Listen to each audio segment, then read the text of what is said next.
দালগাঁৱৰ কাছুমাৰী সোণাৰীগাঁৱত বাঘৰ আক্ৰমণত গুৰুতৰভাৱে আহত লোক কাছুমাৰী সোণাৰীগাঁৱৰ জাহেদ আলী। খেতিত ধান কাটি থকা অৱস্থাত আক্ৰমণ কৰে বাঘে। ওৰাং ৰাষ্ট্ৰীয় উদ্যানৰ পৰা ওলাই অহা বাঘটোৱে কেইদিন ধৰি দলগাঁৱৰ বিভিন্ন এলেকাত চলাইছে ত্ৰাস।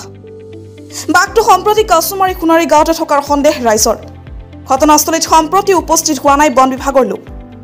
বন বিভাগে বাঘটো উদ্যানলৈ খেদি পঠিয়াইছে বুলি স্পষ্ট কৰাৰ পিছতো আজি পুনৰ এজনক আক্ৰমণ কৰে বাঘে। ইয়াৰ পূৰ্বে বদলি বৈৰালী গাঁৱত বাঘৰ আক্ৰমণত মৃত্যু হৈছিল এজন কৃষক শ্ৰমিকৰ।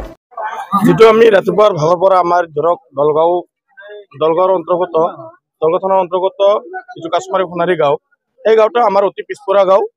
কিন্তু এতিয়া ইয়াত ৰাতিপুৱা যিটো বাঘ ওলাইছে, ইয়াত বাঘে যিটো আহি আমাৰ সাধাৰণ মানুহৰ লগত যি ধান কাটি আছে বা আজিকালি ধাননি পথাৰ ধান কাটিবই পকি গৈছে, সেই সময়তো ধান কাটি থকা সময়তে বাঘে আহি আক্ৰমণ কৰে। এই উক্ত মানুহজনক এতিয়ালৈকে কোনো ধৰণৰ কৰ্তৃপক্ষৰ পৰা বা ফৰেষ্ট ডিপাৰ্টমেণ্টৰ পৰা এতিয়ালৈকে কোনো ধৰণৰ মানুহ আহিছে যদিও সিহঁতে ৰাইজৰ লগত যেনেকুৱা ৰাইজ তেনেকুৱা সিহঁতো থিয় হৈ আছে। কোনো ধৰণৰ সিহঁতে বিধি ব্যৱস্থা এতিয়ালৈকে লোৱা নাই বা ইয়াত হাতীৰ প্ৰয়োজন আছিল বা সিহঁতৰ ডিপাৰ্টমেণ্টৰ ফালৰ পৰা বিভিন্ন ধৰণৰ প্ৰয়োজন আছিল, কিন্তু সেই সাধাৰণ মানুহৰ নিচিনাই সিহঁতে থিয় হৈ আছে। আৰু মই ভাবো সেই ডিপাৰ্টমেণ্টত গাফিলতিৰ কাৰণে দুদিনমান ঘটনা এটা হৈ গৈছে, আজিলৈকে কোনো ধৰণৰ সিহঁতে ডিপাৰ্টমেণ্টে কোনো ধৰণৰ পদক্ষেপ লোৱা নাই।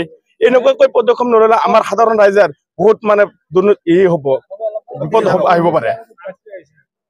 আৰক্ষী আহিছে, যেনেকুৱা সাধাৰণ ৰাইজ তেনেকুৱা আৰক্ষী।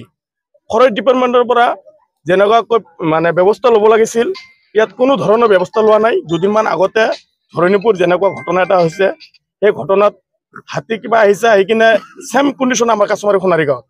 সিহঁতক ব্যৱস্থা ল'ব লাগিছিল, হাতী বা যিকোনো সিহঁতৰ ব্যৱস্থা ল'ব লাগিছিল, সেই ব্যৱস্থা সিহঁতে লোৱা নাই। হয়, নতুনকৈ ওলাই অহা বাঘ।